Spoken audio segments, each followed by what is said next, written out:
அவர் தென் பிரதேச மக்களையும் அச்சுறுத்த பார்க்கின்றார், வடக்கு மக்களையும் அச்சுறுத்த பார்க்கின்றார். ஜேவிபியினுடைய கொள்கையால் தான். கேஸ் சிலிண்டருக்கு நீங்கள் வாக்களிக்காவிட்டால் கேஸும் இல்லை, அபிவிருத்தியும் இல்லை, சம்வர்தனமும் இல்லை.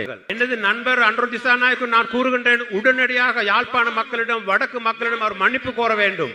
சஜித்தை பற்றி பேசி பயனில்லை. சஜித் எதிர்கட்சி தலைவராக சரியான முறையில் வேலை செய்தால் அனுர முன்னேறி வந்திருக்க மாட்டார் தானே. 2 வருடங்களுக்கு முன்னர் ஜனாதிபதி தேர்தல் வைக்க முடியும் என்று கூட யாரும் நம்பவில்லை. அன்று கேஸ் போலில் இருந்தது, மருந்து வகைகளுக்கான போலில் இருந்தது, பெட்ரோலுக்கான போலில் இருந்தது. தேர்தலை பற்றி நினைக்க கூட அந்த நேரம் வாய்ப்பு இருக்கவில்லை. அன்றாட வாழ்க்கையை கொண்டு நடத்துவதுதான் பெரும் பிரச்சனையாக இருந்தது. நோய்வாய்ப்பட்டால் பணம் மருந்தை பெற்றுக்கொண்டு வாழ்வதுதான் பெரும் பிரச்சனையாக இருந்தது. நான் ஜனாதிபதி பதவியை பொறுப்பேற்று நாட்டிலே ஸ்திரத்தன்மை உருவாக்கி இந்த பிரச்சனைகளுக்கு சவால்களுக்கு முகம் கொடுத்து அடுத்த ஜனாதிபதி தேர்தல் வைப்பதற்கு முன் வந்திருக்கின்றேன். இந்த 2024ஆம் ஆண்டிலே உங்களுடைய வாக்குகளை பெற்றுவதற்கு தேர்தலில் முன் வரக்கூடியதாக இருக்கின்றது. நான் நாட்டுடைய ஸ்திரத்தன்மை உருவாக்கி இருக்கின்றேன், நாட்டின் பொருளாதாரத்தை கட்டி அமைத்துக் கொண்டிருக்கின்றேன். இதுக்கு இப்பொழுது இருப்பது என்னவென்றால் இந்த திட்டங்களை முன்னெடுத்து செல்வதாகும். இயலும் ஸ்ரீலங்கா என்பதுதான் எனது எதிர்கால எண்ணக்கரு. அப்படி இருந்தால் இந்த தேர்தலை நடத்த முடியுமா? அவர்களுடைய பேச்சுக்களை ஆரம்பிப்பதற்கு முன்னர் அவர்கள் எனக்கு நன்றி தெரிவிக்க வேண்டும். நான் பொறுப்பேற்ற இந்த 2 வருட காலம் மிக லேசான காலம் அல்ல. இன்னும் நமக்கு சிரமங்கள் இருக்கின்றன. அத்தோடு எதிர்காலம் தொடர்பான நல்லதொரு எதிர்பார்ப்பு இருக்கின்றது. எதிர்பார்ப்புகளை பாதுகாத்துக் கொள்வதற்கு தான் நான் இந்த தடவை தேர்தலில் முன் வந்திருக்கின்றேன். அந்த கஷ்டமான தீர்மானங்களிலே எனக்கு இருந்தது IMF சர்வதேச நாணய நிதியம் முன்னே செல்வதற்கு, அவர்களோடு பேசுவதற்கு. அந்த காலத்தில் எமது கடன் சுமை அதிகரித்திருந்தது. பொருளாதாரத்துக்கு தாங்கிக் கொள்ள முடியாத கடன் சுமை இருந்தது.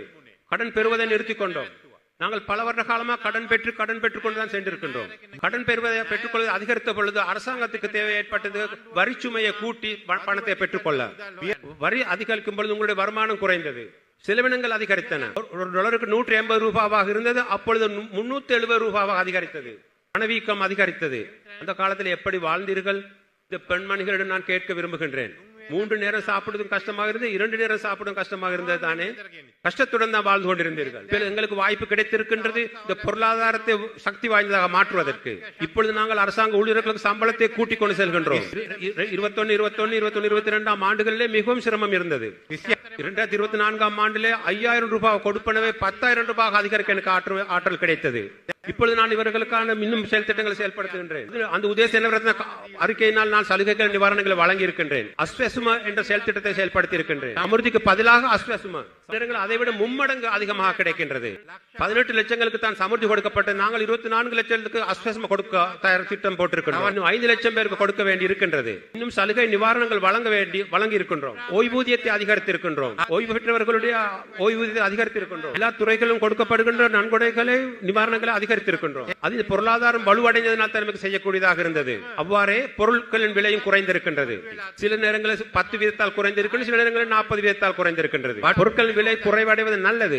இப்பொழுது இருக்கின்ற நிலைமைகளை பார்த்தால் நமக்கு இன்னும் நிவாரணம் சலுகைகள் வழங்க வேண்டி இருக்கின்றது. வாழ்க்கை சுமை இன்னும் அதிகமாக இருக்கின்றது. வாழ்க்கை சுமை இன்னும் அதிகரித்திருப்பதனால் தான் நாங்கள் பார்க்கின்றோம் உங்களுக்கு இன்னும் ரூபாவை வலுவுள்ளதாக சக்தி உள்ளதாக மாற்றி இன்னும் வாழ்க்கை சுமை குறைப்பதற்கான திட்டங்களை முன்வைப்பதற்கு 20-25 ஆண்டு இந்த வருடம் பூராவுமே இந்த நிகழ்ச்சிகள் நடைபெறும். ரூபாயுடைய பெருமானம் வலுவடைய இந்த நிவாரணங்களை உங்களுக்கு வழங்கலாம். இதனுடைய அதிகமாகவே இதனுடைய கஷ்டத்தை அனுபவிக்கின்றவர்கள் இந்த பெண்கள் தான்.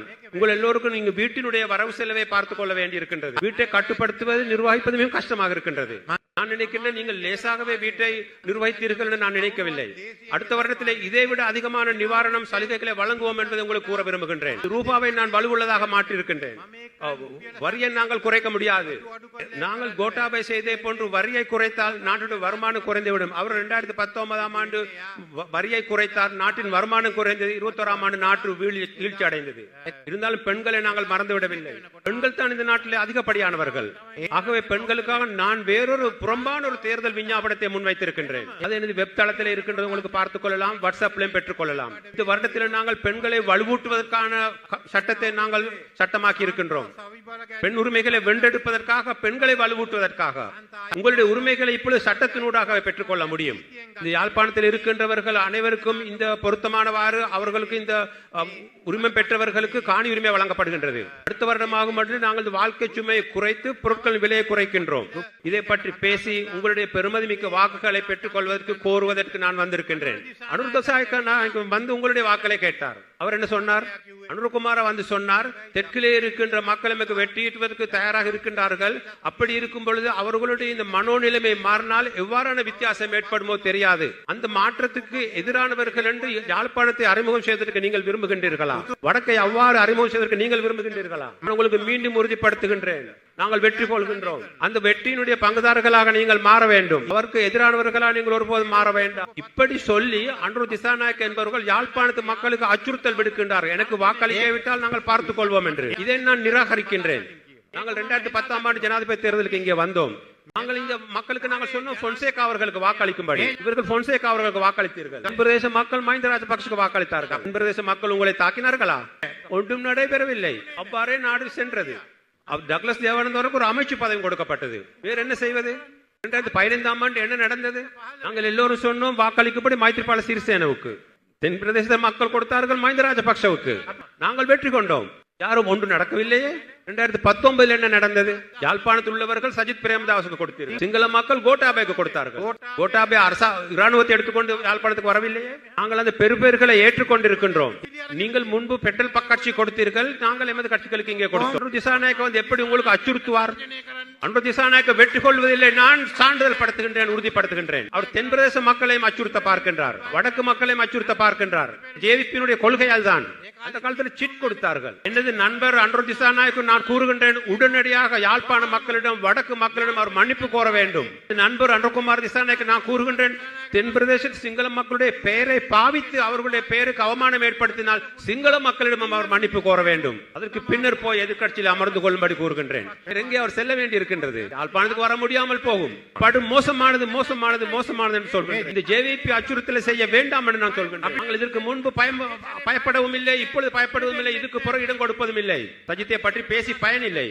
சஜித் எதிர்கட்சி தலைவராக சரியான முறையில் வேலை செய்தால் அனுர முன்னேறி வந்திருக்க மாட்டார் தானே? அவருக்கு முடியாது அனுருவை நிறுத்துவதற்கு. நீங்கள் வாக்குகளை விரயமாக்க வேண்டாம். அதை நான் நினைவூட்ட விரும்புகின்றேன். வந்து நேரம் தொட்டு பேசுகின்றார்கள், பேசிக்கொண்டே இருக்கின்றார்கள். அதிலே பயனில்லையே. எமக்கு இருப்பது இந்த நாட்டை முன்னேற்றம் அடை செய்வது, அதை முன்னேற்றி முன்னே செல்வது. ஆகவே செப்டம்பர் 21ஆம் தேதி நான் உங்களுடன் கேட்டுக்கொள்கின்றேன், கேஸ் சிலிண்டர் சின்னத்துக்கு நீங்கள் வாக்களிக்க வேண்டும். கேஸ் சிலிண்டருக்கு நீங்கள் வாக்களிக்காவிட்டால் கேஸும் இல்லை, அபிவிருத்தியும் இல்லை, சம்வர்தனமும் இல்லை.